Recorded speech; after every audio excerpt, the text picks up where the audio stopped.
Di Palm Sunday, selamat hari Minggu Palem, hari yang luar biasa. Kalau kita belajar dari sejarah di zaman Yesus, bahkan di zaman Perjanjian Lama, Minggu Palem adalah hari di mana semua orang, khususnya kepala-kepala rumah tangga di seluruh Israel, mereka datang ke Yerusalem untuk membawa korban yang akan mereka persembahkan di hari Paskah. Domba Paskah yang mereka akan korbankan, yang mereka akan persembahkan, mereka bawa pada hari Minggu Palem, ditunjukkan untuk diteliti, untuk diinspeksi oleh para imam. Karena binatang korban yang akan dipersembahkan haruslah binatang yang tidak boleh ada cacatnya, tidak boleh ada kelemahannya, harus sempurna, harus yang terbaik yang dipersembahkan. Nah, pada hari Minggu Palem inilah semua binatang korban ini dibawa dan ditunjukkan untuk diteliti oleh para imam. Karena menurut Keluaran pasal yang ke-12, kalau Anda membaca di sana hukum tentang Paskah, bahwa ini adalah hari yang ke-10. 4 hari kemudian, hari yang ke-14, maka binatang korban itu akan disembelih, akan dikorbankan sebagai ganti dosa umat Israel. Jadi Minggu Palem adalah minggu yang sangat-sangat penting. Dan pada hari itulah, kalau Anda ingat nubuatan yang Tuhan berikan kepada Nabi Daniel, digenapi pada hari Minggu Palem, ketika Yesus mengendarai, menunggang keledai masuk ke kota Yerusalem. Maka Daniel 9, dari ayat yang ke-24, kalau Anda membaca, itu memang berkaitan dengan akhir zaman. Ada 70 kali 7 minggu. Nah, itu digenapi sebagian pada Minggu Palem ketika Yesus dielu-elukan di Yerusalem. Jadi ketika banyak orang Israel, banyak orang Yahudi datang ke Yerusalem dengan membawa binatang korban mereka, Yesus pun menampakkan diri, Yesus menyatakan dirinya sebagai anak domba Allah pada hari yang sama, yang menawarkan kehidupan yang kekal bagi mereka yang percaya kepadanya. Jadi ini hari yang sangat signifikan.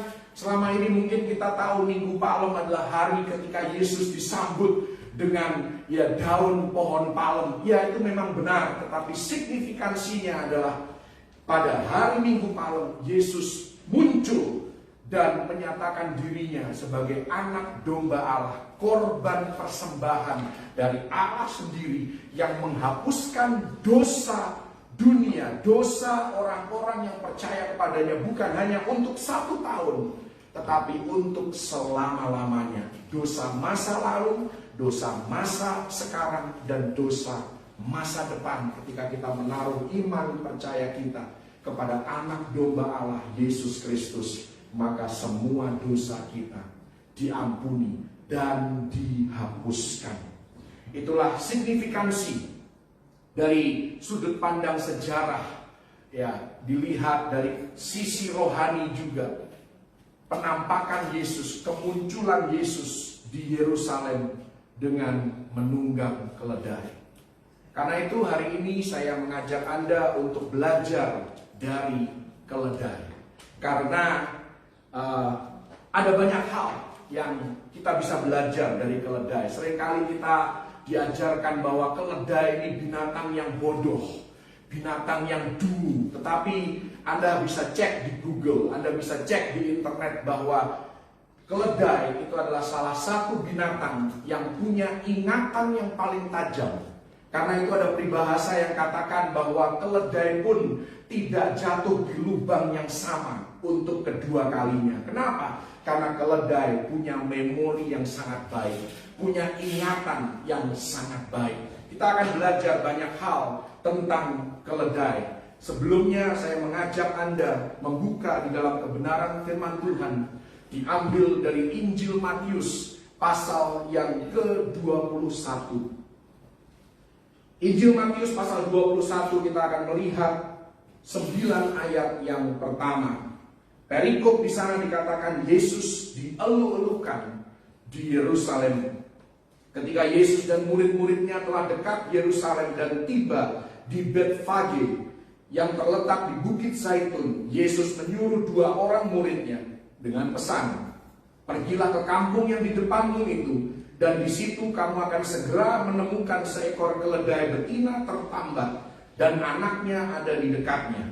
Lepaskanlah keledai itu dan bawalah keduanya kepadaku. Dan jikalau ada orang menegur kamu, katakanlah Tuhan memerlukannya. Ia akan segera mengembalikannya. Perhatikan ada kata yang menarik, Tuhan memerlukan keledai itu. Hal itu terjadi supaya genaplah firman yang disampaikan oleh Nabi. Katakanlah kepada putri Sion, lihat rajamu datang kepadamu, ia lemah lembut dan mengendarai seekor keledai beban yang muda. Maka pergilah murid-murid itu dan berbuat seperti yang ditugaskan Yesus kepada mereka. Mereka membawa keledai betina itu bersama anaknya, lalu mengalasinya dengan pakaian mereka, dan Yesus pun naik ke atasnya. Orang banyak yang sangat besar jumlahnya menghamparkan pakaiannya di jalan. Ada pula yang memotong ranting-ranting dari pohon-pohon dan menyebarkannya di jalan. Ayat 9 terakhir, dan orang banyak yang berjalan di depan Yesus dan mengikutinya dari belakang berseru, katanya, Hosana bagi anak Daud, diberkatilah dia yang datang dalam nama Tuhan, Hosana di tempat yang maha tinggi. Haleluya. Ada sesuatu yang menarik di sini.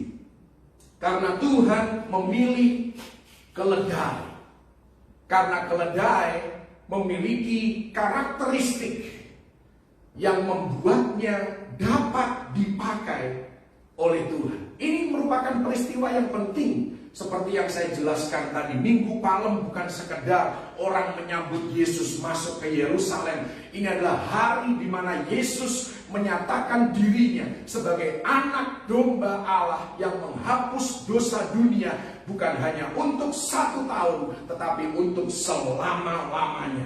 Jadi ini peristiwa yang sangat-sangat penting. Karena itu kalau Anda membaca di keempat kitab Injil, kisah ini ditulis, baik itu Matius, Markus, Lukas maupun Yohanes. Semua penulis Injil mencatat, menulis kisah ini, saudara. Dan Anda perhatikan di Matius 21 ayat yang ketiga, tadi saya minta Anda untuk menggarisbawahi di sana ada 2 kata yang menarik. Dikatakan di sana, Tuhan memerlukannya. Inilah pertama kalinya di dalam sejarah Alkitab, di sepanjang Alkitab dari Kejadian sampai Wahyu, di mana Tuhan membutuhkan sesuatu. Ini satu-satunya tempat, pertama kalinya dan terakhir kalinya Tuhan membutuhkan sesuatu.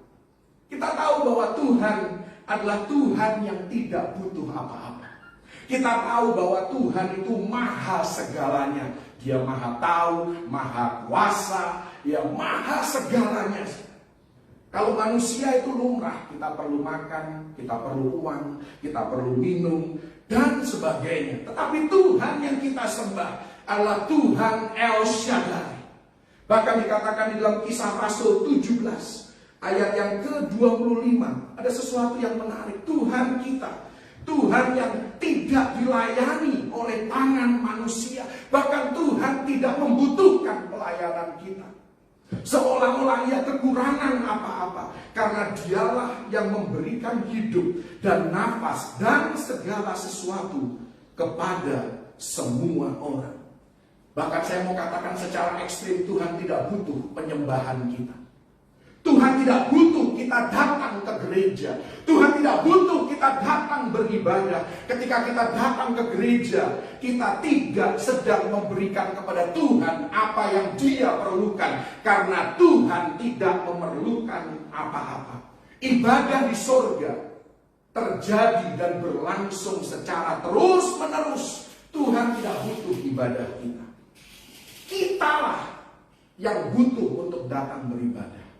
Kitalah yang perlu untuk menyembah Tuhan. Kita yang perlu, bukan Tuhan yang perlu. Bahkan kalau Anda lihat di dalam Mazmur 50 ayat yang ke-12, ada ayat yang menarik di sana. Mazmur 50 ayat yang ke-12 dikatakan, Tuhan sendiri yang berkata, jika aku lapar, tidak usah kukatakan kepadamu, sebab punyakulah dunia dan segala isinya. Kalau Anda mundur 2 ayat ke ayat yang 10, sebab punyakulah segala binatang hutan dan beribu-ribu hewan di gunung. Aku kenal segala burung di udara. Apa yang bergerak di padang adalah dalam kuasaku. Sampai Tuhan pun Dia katakan, kalau aku lapar, aku gak perlu kasih tahu kamu. Jadi Tuhan tidak membutuhkan apa-apa. Tetapi yang menarik, kembali ke Matius 21 ayat yang ketiga tadi, memasuki minggu terakhir kehidupannya, Dia berkata tadi di dalam Matius 21 ayat yang ketiga, bahwa aku memerlukan sesuatu. Aku membutuhkan keledai itu.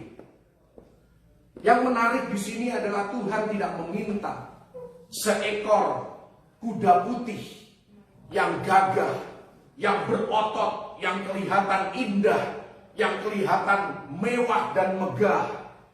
Kalau Anda mencari di Google, ada gambar Napoleon. Napoleon terkenal dengan lukisannya ketika dia menunggang seekor kuda putih yang gagah, kuda putih stallion. Tuhan tidak seperti itu. Tuhan tidak perlu membangun image. Tuhan tidak perlu jaim di hadapan umatnya, sekalipun Dia adalah raja di atas segala raja. Tuhan tidak membangun gerejanya atas dasar kuda putih yang kuat, yang kokoh, yang besar, dan yang gagah. Tuhan memakai sesuatu yang sederhana. Nah, apa sih spesialnya keledai?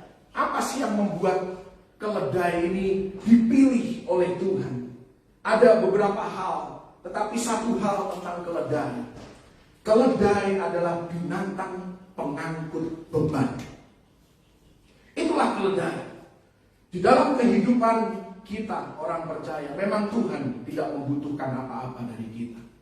Tetapi untuk memperlebar pengaruhnya di muka bumi, untuk memperlebar kerajaan surga di muka bumi, Tuhan memerlukan orang-orang yang mau memikul beban daripadanya, yang mau mengangkat beban sekalipun berat, sekalipun terkadang membuat kita kepengin menyerah, membuat kita putus asa, membuat kita tidak kuat lagi. Tuhan membutuhkan orang-orang yang sanggup dan mau untuk mengangkut beban seperti keledai itu. Karena itu keledai dipilih oleh Tuhan dan bukan kuda. Kuda memang bisa mengangkut beban, tetapi untuk perjalanan yang jauh dan berat, beban yang besar, beban yang tidak ringan, maka keledailah pilihan yang lebih cocok dibandingkan dengan kuda. Tuhan mencari dan memerlukan orang yang tidak mencari-cari alasan untuk bisa bermalas-malasan. Tuhan memerlukan orang yang mau bekerja sekalipun banyak tantangan, banyak resikonya, banyak kesukaran dan kesulitan yang akan dihadapi. Tuhan memerlukan orang yang bisa memberikan kesaksian yang baik bagi kemuliaan nama Tuhan. Itulah arti seekor keledai dikendarai oleh Yesus. Yesus memerlukan kendaraan di muka bumi ini, yaitu orang-orang yang mau mengangkut beban itu, saudara. Tuhan memilih orang yang sederhana. Kita tahu itu. Dia memilih penjala ikan, dia memilih orang biasa, tidak perlu pendidikan tinggi. Yang penting orang itu mau menanggung beban. Terbeban oleh jiwa-jiwa, terbeban oleh kota dan bangsa, terbeban oleh kerajaan Allah. Tanpa beban hidup, saya mau katakan, tidak peduli seberapa banyak uang Anda, tidak peduli seberapa banyak talenta Anda, tidak peduli seberapa banyak koneksi Anda, tanpa beban hidup, Anda tidak terlalu berguna bagi Tuhan. Jadi kriteria pertama yang Tuhan pakai untuk memilih seseorang adalah apakah kita terbeban. Apakah kita mau mengangkat beban itu? Mengiring Yesus adalah sebuah beban. Apakah kita mau mengiring Yesus, taat kepada firman-Nya, tunduk kepada kebenarannya, hidup sesuai dan selaras dengan rencana dan kehendak-Nya? Itulah beban yang harus kita angkut di dalam kehidupan kita. Begitu banyaknya beban yang diangkut, terkadang keledai itu tidak terlihat rupanya, badannya tidak kelihatan, kakinya semua tertutup dengan beban yang harus dia angkut. Tidak ada keledai yang terlihat seindah kuda.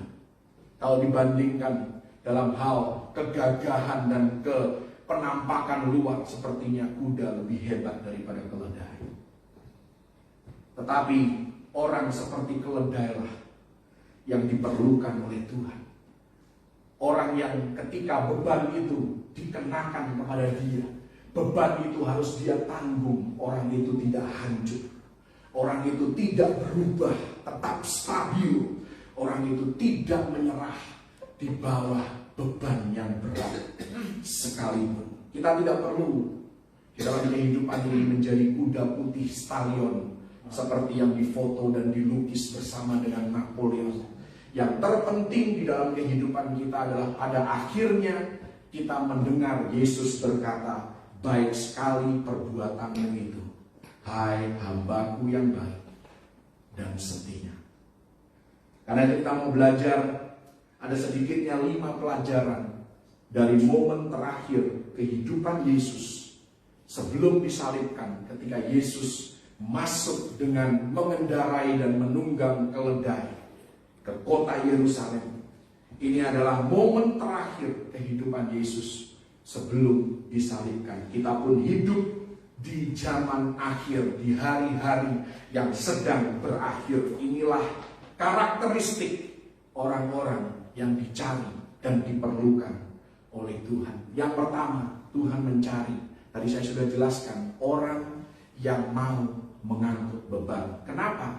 Karena pelajaran pertama, berkat terbesar di dalam kehidupan kita datang dari beban terbesar yang harus kita tanggung. Berkat terbesar datang dari beban terbesar yang engkau tanggung. Beban yang harus ditanggung oleh keledai itu adalah Yesus. Bukan beban yang ringan, beban yang sangat berat. Tetapi dari beban yang sangat berat inilah, beban yang diangkut oleh keledai inilah, berkat itu diperoleh oleh keledai itu. Seringkali kita mendengar orang berkata tentang berkat, dia kepengen Tuhan memberkati dia. Saya mau katakan, beban besarlah yang akan menghasilkan berkat yang besar di dalam kehidupan kita. Karena itu gaji seorang CEO pasti lebih besar daripada gaji seorang manajer. Kenapa? Karena beban yang ditanggung oleh seorang CEO lebih besar daripada beban seorang manajer. Tanggung jawabnya lebih besar. Banyak orang ingin berkat sebesar mungkin, beban sekecil mungkin. Kalau perlu bebannya dipikul orang lain, berkatnya buat dia. Itu kebanyakan manusia maunya seperti itu. Ya, kalau bahasa Indonesia ada peribahasa berkata, berat sama dipikul, ringan sama dijinjing. Tetapi bagi orang yang kepengen cuman berkatnya saja, dia katakan peribahasa bagi dia, berat dipikul orang lain, ringan aku jinjing sendiri. Itu tidak berlaku bagi Tuhan. Seringkali orang, siapa yang bermasalah, siapa yang bergumul. Ada orang yang sibuk ya dengan masalahnya, tetapi lupa bahwa sumber solusi hanya dari Tuhan saja. Sumber kehidupannya hanya dari Tuhan saja. Tidak bisa kita mengandalkan kekuatan kita. Ada satu momen di dalam kehidupan kita di mana hanya lutut dan mulut yang berseru yang bisa memberikan solusi di dalam kehidupannya. Seseorang harus bersedia menanggung beban di dalam keluarga, di dalam gereja, di dalam pelayanan, di dalam perusahaan, supaya berkat itu termanifestasi. Kalau tidak ada yang menanggung beban itu, maka berkat tidak akan termanifestasi. Mengiring Yesus dalam hidup adalah beban. Berkatnya besar, tetapi juga ada konsekuensinya. Kita tidak bisa bergaul sembarangan. Kalau Anda mau mengangkut Yesus, engkau mau dikendarai oleh Yesus, Anda tidak bisa bergaul sembarangan. Gaya hidup Anda harus disesuaikan dengan firman Tuhan. Anda tidak boleh membalas orang yang menyakiti Anda. Anda tidak harus tetap baik kepada orang yang tidak baik kepada Anda. Inilah artinya mengiring Yesus. Inilah artinya mengizinkan hidup kita ditunggangi oleh Yesus, dikendarai oleh Yesus. Hidup seperti keledai, tabah ketika diperlakukan tidak adil. Itulah keledai. Berkat besar menanti ketika kita mau menanggung beban hidup sesuai dengan kebenaran firman Tuhan. Berkat dari firman Tuhan bagi mereka yang melakukannya. Kita seringkali kepengennya hidup duniawi, tapi berkatnya dari firman Tuhan. Tidak bisa. Pelajaran dari keledai ini, apa yang engkau angkut, apa yang engkau pikul, dari situlah berkatmu juga. Kalau engkau memilih untuk mengangkut dan memikul kebenaran firman Tuhan, aku mau belajar hidup benar, aku mau belajar mengampuni, aku mau belajar memberi sekalipun aku tidak kaya raya, maka engkau akan mengalami berkat dari apa yang engkau angkut. Karena engkau mengangkut firman Tuhan, maka berkatmu datang dari firman Tuhan. Kalau engkau memilih dunia, Anda tidak bisa menikmati berkat dari firman Tuhan. Karena bukan firman Tuhan yang engkau angkut. Karena firman Tuhan katakan, janganlah engkau menjadi serupa dengan dunia. Jadi apa yang kita angkut, apa yang kita pikul, dari situlah berkat kita. Berkat terbesar dalam kehidupan kita datang dari beban terbesar yang kita tanggung. Yang kedua, pelajaran dari momen terakhir kehidupan Yesus sebelum disalibkan. Yesus memanggil dan memilih orang yang tidak masuk kualifikasi. Yesus memanggil dan memilih orang yang tidak masuk kualifikasi, yang tidak memenuhi syarat. Kalau Anda melihat di dalam Lukas 19 ayat yang ke-30, ini adalah rekaman atau catatan kisah yang sama. Di sana dikatakan keledai yang dipilih oleh Yesus belum pernah ditunggangi orang. Artinya keledai ini belum terlatih. Keledai ini tidak pernah diajar. Keledai ini tidak memenuhi kualifikasi, tidak memenuhi syarat, khususnya untuk sebuah event yang sangat penting seperti ini. Keledai ini tidak masuk kualifikasi. Terkadang kita berpikir bahwa kita harus menjadi seseorang yang besar sebelum Tuhan bisa memakai kita. Tetapi itu prinsip dunia. Yang dibutuhkan adalah seseorang yang mengizinkan Tuhan untuk mengendarai dan mengarahkan hidupnya. Yang dipilih oleh Tuhan, yang dibutuhkan oleh Tuhan adalah orang yang mau bersedia menanggung beban itu. Tuhan mau melatih dan mengajar kita. Tuhan mau menuntun dan memimpin hidup kita. Tuhan mau memakai kita untuk kemuliaannya. Ada satu perkataan dalam bahasa Inggris, agak sedikit sulit diterjemahkan, tetapi nanti Anda bisa cari. God doesn't call the qualified, but He qualifies the called. God doesn't call the qualified, but He qualifies the called. Tuhan tidak memanggil dan memilih orang-orang yang memenuhi syarat, tetapi Dia membuat orang-orang yang terpanggil, orang-orang yang terpilih itu memenuhi syarat dan masuk di dalam kualifikasi. Orang-orang yang mengizinkan Tuhan untuk melatih hidupnya, orang-orang yang mengizinkan Tuhan untuk mengendarai dia, menanggung beban itu, sekalipun beban itu rasanya berat sekali. Dialah yang mengarahkan, Dia yang menolong orang yang demikian.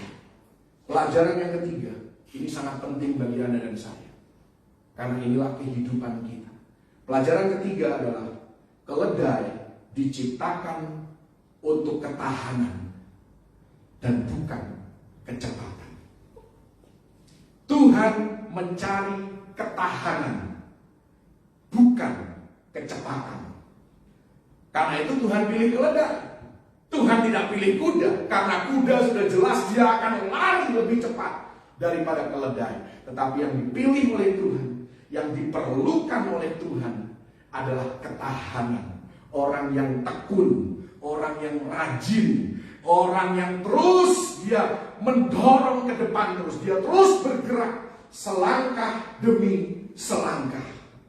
Tuhan tidak mencari orang yang cepat naik daun, tapi kemudian 6 bulan menghilang, ghosting. Zaman sekarang ini kata ghosting menjadi trending. Ghosting itu artinya menghilang tanpa penjelasan, menghilang tanpa ada penyelesaian. Tuhan tidak mencari orang yang ghosting, cepat sekali naiknya, melejit cepat, menjadi terkenal cepat, menjadi kaya cepat, tapi jatuhnya juga cepat. Hilangnya lebih cepat daripada dia mencuat ke atas. Tuhan tidak mencari pelayanan yang mencuat, tapi kemudian terjadi kejatuhan moral, lalu runtuhlah pelayanan itu. Bukan itu yang Tuhan perlukan. Tuhan perlukan seorang yang tekun, seorang yang rajin, seorang yang tahan menanggung beban, menanggung hal-hal yang berat di dalam kehidupan ini, menghadapi tantangan di dalam kehidupan ini, tapi dia tetap maju, dia tetap mencari Tuhan, dia tetap giat bekerja bagi kemuliaan nama Tuhan. Anda lihat di dalam Pengkhotbah 9 ayat yang ke-11, ayat yang sangat-sangat luar biasa. Dikatakan di sana, lagi aku melihat di bawah matahari bahwa kemenangan perlombaan bukan untuk yang cepat, dan keunggulan perjuangan bukan untuk yang kuat. Juga roti bukan untuk yang berhikmat, kekayaan bukan untuk yang cerdas, dan karunia bukan untuk yang cerdik cendekia, karena waktu dan nasib dialami mereka semua. Ketahanan sangat penting. Hidup ini perlu ketahanan. Hidup ini perlu ketekunan. Karena ada kalanya beban dalam hidup ini menjadi sangat-sangat berat. Dikala beban menjadi berat, kita mendengar musuh mulai berbisik, menyerah saja. Gak ada gunanya lagi engkau berusaha. Engkau tidak terlalu penting. Sudahlah, usahamu itu sia-sia. Sudahlah, mana Tuhanmu yang engkau sembah? Mana Tuhanmu yang engkau layani? Oh, beban kehidupan bisa membuat kita begitu terbeban, begitu berat di dalam kehidupan kita. Tapi sebagai seekor keledai, seberat apapun beban itu, dia akan terus berusaha untuk maju selangkah demi selangkah. Tidak perlu cepat, yang penting sampai pada tujuan. Keledai akan bertahan di bawah beban yang berat. Anda bandingkan, nanti saya sudah coba search ini di Google, cari, teliti dan semuanya. Kalau dalam satu perjalanan yang panjang dengan beban antara keledai dengan kuda, nanti Anda bandingkan. Keledai jauh lebih kuat dibandingkan kuda. Kuda itu juga rewel, banyak komplain. Ya, berat sedikit dia komplain, berat sedikit dia sudah tidak mau. Keledai tidak, semakin berat dia akan semakin tekun dan semakin tahan. Haleluya. Karena itu dalam kehidupan kita harus menetapkan hati. Dengan kasih karunia Tuhan, aku akan bertahan sampai pada kesudahannya. Kesudahan masalah, kesudahan konflik, kesudahan apapun yang membuat hidup kita merasa berat. Kalau kita tekun, kalau kita terus maju, maka Tuhan yang memberikan kekuatan kepada kita. Orang Yunani pada zaman dulu punya lomba lari. Dalam bahasa Inggris dikatakan atau disebut sebagai torch race. Karena lomba lari ini pemenangnya bukan yang paling cepat melewati garis finish, tetapi setiap pelari harus membawa obor. Pelari yang menang adalah yang sampai garis finish dan obornya tetap menyala. Torch race. Itulah orang-orang yang dicari oleh Tuhan. Orang-orang yang diperlukan oleh Tuhan. Yang lari bukan saja dia cepat, ya bisa cepat, tetapi tetap harus menjaga supaya obornya tetap menyala. Jadi kita harus menetapkan hati untuk setia kepada Tuhan sampai pada akhirnya mengakhiri hidup dengan hati yang berkobar bagi Yesus. Pelajaran yang keempat, ini juga penting untuk kita perhatikan. Apa yang kita bisa pelajari dari keledai yang dikendarai oleh Yesus ini? Pelajaran yang keempat adalah hanya karena Anda yang menanggung beban, bukan berarti Anda yang akan mendapatkan pujian. Hanya karena Anda yang punya talenta, hanya karena Anda yang melayani, hanya karena Anda yang berbuat baik, karena Anda menanggung beban, semua itu beban yang harus kita tanggung. Bukan berarti Anda akan mendapatkan pujian. Ketika Yesus menunggangi keledai itu masuk ke Yerusalem, yang dipuji bukan keledai itu. Wow, hebatnya keledainya kuat. No, yang dipuji adalah Yesus. Yang dielu-elukan adalah Yesus. Hosana. Dia yang datang dalam nama Tuhan. Diberkatilah. Jadi kita harus hati-hati dalam kehidupan kita. Khususnya kalau kita punya talenta yang bisa menggerakkan massa. Ingat bahwa kita yang menanggung bebannya. Kita yang melakukannya. Tetapi Yesus haruslah yang mendapat pujiannya. Tetap harus Yesus. Ya, puji Tuhan kalau keledai itu tidak seperti kebanyakan dari kita. Keledai itu bisa saja ketika masuk ke Yerusalem dia berpikir, wow, semua orang terkesan dengan aku. Lihatlah betapa hebatnya aku, betapa kuatnya aku, betapa indahnya aku. Oh no. Keledai ini tahu diri. Karena Yesuslah yang layak untuk menerima segala kemuliaan dan pengagungan. Keledai dipilih, tadi saya katakan, keledai dipilih salah satunya dia punya memori yang baik. Jadi tidak benar kalau Anda katakan keledai itu binatang yang dungu. Tidak. Keledai itu binatang yang sangat-sangat cerdas karena itu dia tidak akan jatuh ke lubang yang sama untuk kedua kalinya karena dia punya memori yang baik. Dan karena dia punya memori yang baik, dia juga ingat siapa yang memilih dia. Dia ingat siapa yang memberikan kesempatan kepada dia. Dia ingat siapa yang mengangkat hidupnya. Dia ingat itu. Jadilah seperti keledai yang punya ingatan dan memori yang baik. Sehingga kita tidak menjadi orang yang mudah lupa diri, lupa daratan. Kita ingat orang-orang yang memberikan kita kesempatan, orang-orang yang mengangkat kita, orang-orang yang menolong kita. Ketika kita ada di dalam lubang, siapa yang mengulurkan tangannya untuk mengeluarkan kita dari lubang itu? Kita harus pertahankan memori yang baik terhadap orang-orang yang dipakai oleh Tuhan menolong hidup kita. Kita harus percaya diri. Tetapi bedakan antara percaya diri dengan arogan. Ketika kita melayani seperti ini, kita harus punya percaya diri. Anda bergerak dalam talenta Anda perlu kepercayaan diri. Anda bekerja, apalagi Anda punya tanggung jawab besar, Anda perlu kepercayaan diri. Tetapi jangan pernah menjadi arogan, karena ada perbedaan antara percaya diri dan arogan.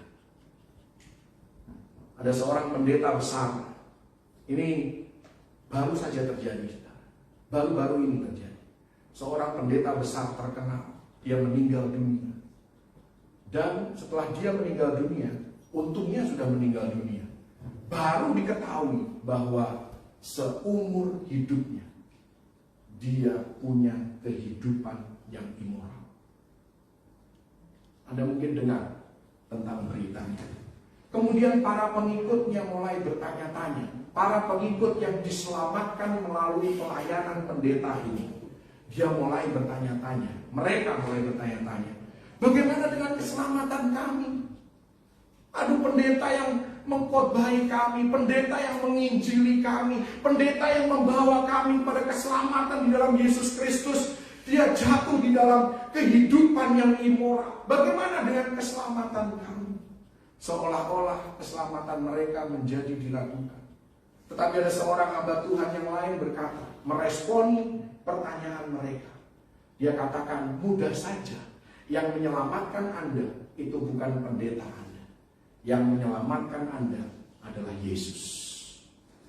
Jadi apapun yang dilakukan oleh manusia, sehebat apapun dia, bisa membawa engkau merasakan hadirat Tuhan, merasakan jamahan Tuhan.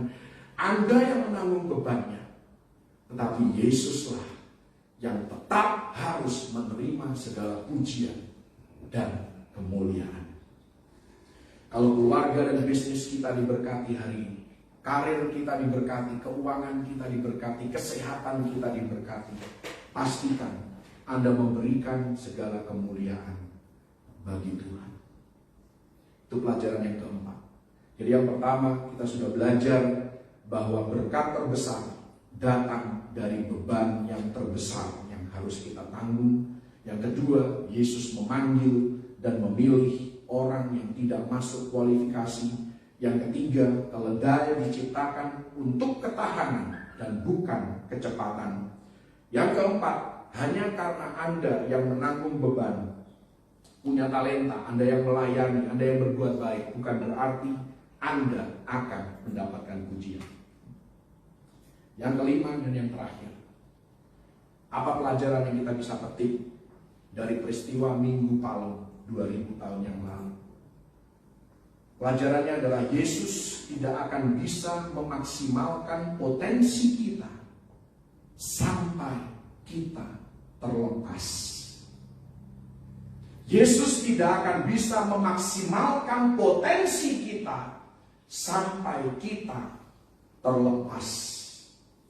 Selama keledai itu tertambat, selama keledai itu terikat, lingkungannya ya cuma di situ-situ aja.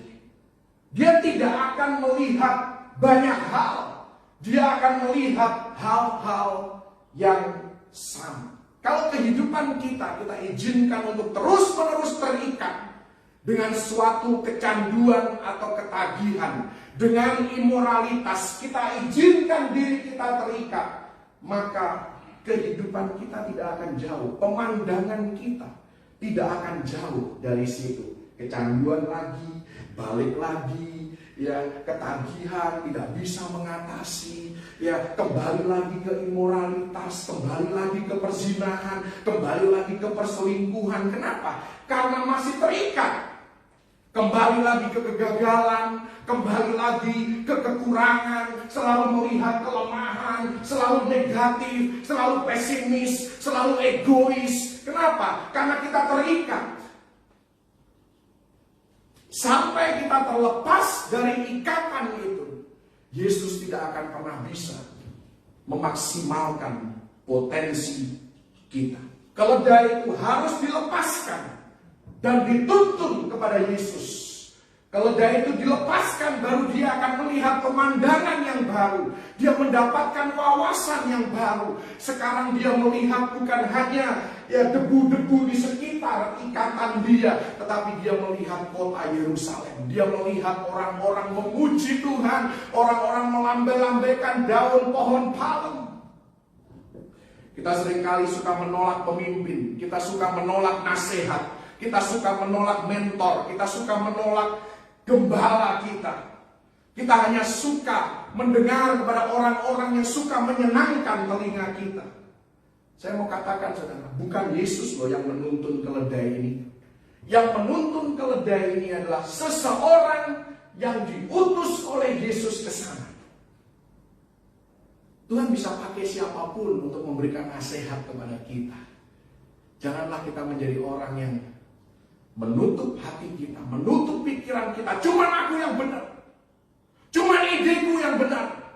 Tidak mau terima masukan, tidak mau terima kritikan. Kapan kita bisa maksimal? Kapan Yesus bisa membukakan wawasan kita? Kalau kita selalu merasa lebih benar daripada orang lain. Ini yang Yesus ingin lakukan. Seperti Yesus mau supaya keledai itu lepas dari ikatan, Yesus mau supaya kita lepas dari ikatan keegoisan kita, keserakahan kita. Supaya apa? Karena Tuhan kepingin membawa kita melihat wawasan yang baru, mengubahkan cara pandang kita, membawa kita ke lingkungan yang baru, membawa kita kepada relasi yang baru, membawa kita kepada dimensi yang baru. Dan itu baru bisa terjadi kalau kita mau bekerja sama dengan Roh Kudus, mau melepaskan keegoisan kita dan cara kita sendiri. Saya belajar prinsip ini saudara, saya melihat bagaimana K-pop itu bisa menjadi sangat-sangat terkenal dan mendunia. Hari ini siapa yang tidak tahu K-pop? Siapa yang tidak kenal yang namanya BTS? Itu seluruh dunia mengenal BTS. Bahkan mereka menjadi salah satu nominasi pemenang Grammy Award. Siapa yang tidak kenal K-pop? Anda tahu bagaimana K-pop menjadi sangat terkenal? Kalau mereka hanya terikat, mereka cuma hidup di Korea, konser di Korea, ya cuma orang Korea yang tahu. BTS dengan manajernya tentunya, dengan produsernya, dan juga bukan hanya BTS, tetapi grup-grup yang lain, K-pop sekarang. Mereka mulai kolaborasi. Mereka kolaborasi dengan artis-artis terkenal di Amerika, nama-nama terkenal di Asia. Mereka mulai bikin album sama-sama, mereka mulai nyanyi sama-sama, mereka mulai perform sama-sama. Mereka lepas dari ikatan di Korea saja, semuanya cuma Korea, semuanya cuma Asia. Mereka mulai melangkah dan menyeberangi Samudra Pasifik, dan mereka menuju ke Amerika. Mereka mulai berkolaborasi, lepas dari ikatan. Mereka mendapatkan dimensi yang baru, mereka mendapatkan wawasan yang baru, mereka menikmati lingkungan yang baru. Semua karena mereka mau berkolaborasi. Tuhan tidak mencari orang yang one man show hari-hari ini. Kalau Anda melihat di sepanjang perjanjian baru, perkataan yang paling sering keluar adalah satu sama lain, saling, ya, satu dengan yang lain. Itulah umat Kristen perjanjian baru. Itulah businessman perjanjian baru. Itulah orang karir, ya, perjanjian baru. Selalu mau kolaborasi, terbuka untuk input, terbuka untuk nasihat. Mau, ya, merendahkan diri dan berkata, aku tidak mengerti semuanya. Aku perlu seseorang yang menolong aku. Jangan cuma katakan cuma Yesus. Kalau bukan Yesus yang menggandeng tanganku, aku tidak akan bergerak. Keledai ini tidak akan nyampe ke Yerusalem kalau dia tidak mengizinkan orang yang diutus oleh Yesus. Bukan Yesus sendiri loh.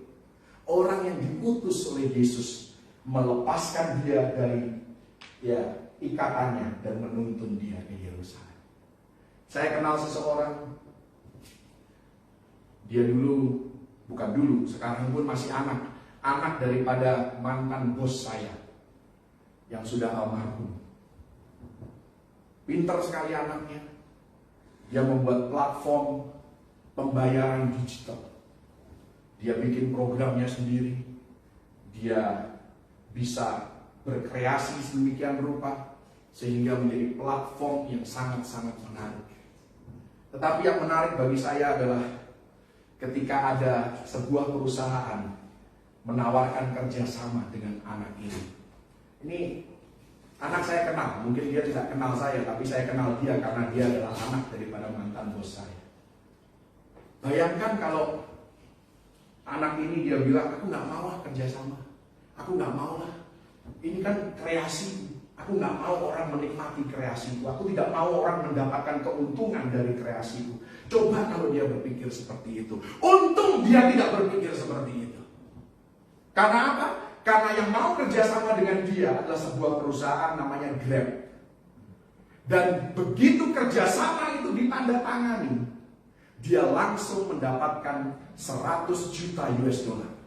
100 juta US dollar. Hanya dengan melepaskan kreasinya. Hanya dengan berbagi dengan sebuah perusahaan. Supaya apa? Dimensinya diperluas. Supaya dampaknya diperluas. 100 juta US dollar, Anda hitung uang hari ini berapa? 1,5 triliun ya, kalau tidak salah. 100 juta US dollar hanya dengan melepaskan egonya. Oke, aku mau kerjasama sekalipun ini ideku, aku kasih kau pakai. Itulah hal yang kita bisa belajar dari keledai ini. Selama dia tetap terikat dan tidak mau pergi bersama dengan orang yang diutus oleh Yesus, dia tidak akan punya wawasan yang baru, tidak akan pernah menikmati dimensi yang baru. Dia cuma melihat debu di sekitar kehidupannya. Dia cuma melihat hal-hal yang kotor di sekitar, sejauh mana dia bisa melangkah karena dia tetap terikat. Kita harus melepaskan ikatan kita untuk melihat Yesus memaksimalkan potensi kita.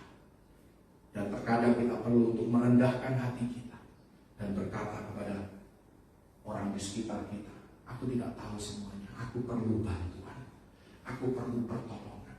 Kalau tanpa engkau, aku tidak mungkin bisa maju. Saya melihat, saya ada punya teman yang sekarang menjadi salah satu pimpinan di sebuah perusahaan besar. Dulu dia orangnya sangat-sangat rendah hati, mau kolaborasi, selalu sharing. Bahkan kalau waktunya presentasi ke atasan, ya minta format atau template daripada PowerPoint, dia tanya ke sana, tanya ke sini, dia gabungkan apa yang baik, dia mau belajar. Hari ini sudah menjadi top manager. Dan dia kunci semua akses. Semua orang harus nurut sama aku. Akhirnya apa saudara? Hidupnya hari ini saya lihat sangat-sangat berat. Tidak ada orang yang mau bantuin dia. Tidak ada orang yang mau nolong dia. Kenapa? Karena dia sudah kunci pintu akses itu. Cuman aku yang benar. Semua orang itu tidak sehebat aku. Cuman aku yang bisa. Cuman presentasiku yang bagus. Cuman skillku yang mumpuni. Semua orang tidak sebanding dengan aku. Lihat kerjaanku paling banyak. Tanggung jawabku paling besar. Hari ini saya lihat hidupnya sedih banget. Makan siang sendiri. Gak ada yang mau pergi sama dia. Gak ada yang mau ngobrol-ngobrol sama dia. Kenapa? Karena dia sudah menutup pintu. Dia sudah mengikatkan diri kepada egonya sendiri, kepada caranya sendiri, dan menutup pintu untuk kolaborasi. Dan saya lihat hidupnya, bahasa Inggrisnya itu miserable. Miserable. Apakah kita mau duit banyak, jabatan tinggi, tapi hidupnya miserable? Miserable itu apa sih? Terjemahannya menyedihkan. Ya, sendirian, kesepian gitu kan. Cuman itu aja yang dilihat, bawahan melakukan tugas yang dia kasih. Ya karena dia bawahan, karena suatu saat atasannya harus menilai dia, ya udahlah dia lakukan dengan sangat terpaksa, dengan berat hati dia lakukan. Tapi kalau yang namanya orang lain, mau deket dia aja udah takut, udah gak mau. Padahal dulu teman baik, makan siang bareng, ngobrol, ya, dan lain sebagainya. Karena apa? Terikat. Karena itu mari kita menjadi orang yang mau terbuka, rendah hati, berkata bahwa aku tidak mengerti semuanya, aku tidak tahu semuanya, aku masih perlu untuk belajar, aku perlu kolaborasi, aku perlu pertolonganmu. Tanpa engkau, aku gak mungkin bisa. Dan ketika orang sedang menolong kita, ingat kita harus punya memori seekor keledai, memori yang baik, tahu berterima kasih, tahu siapa yang menolong kita, siapa yang berjasa di dalam kehidupan kita. Saya berdoa biar firman ini boleh memberkati kita semua. Belajar dari seekor keledai, itu pun perlu kerendahan hati, saudara. Belajar dari binatang, ya, karena binatang ini pun adalah ciptaan Tuhan, ya, ada dalam kuasa Tuhan dan boleh menjadi contoh dan teladan dalam kehidupan kita. Hal-hal yang baik dari seekor keledai. Tuhan Yesus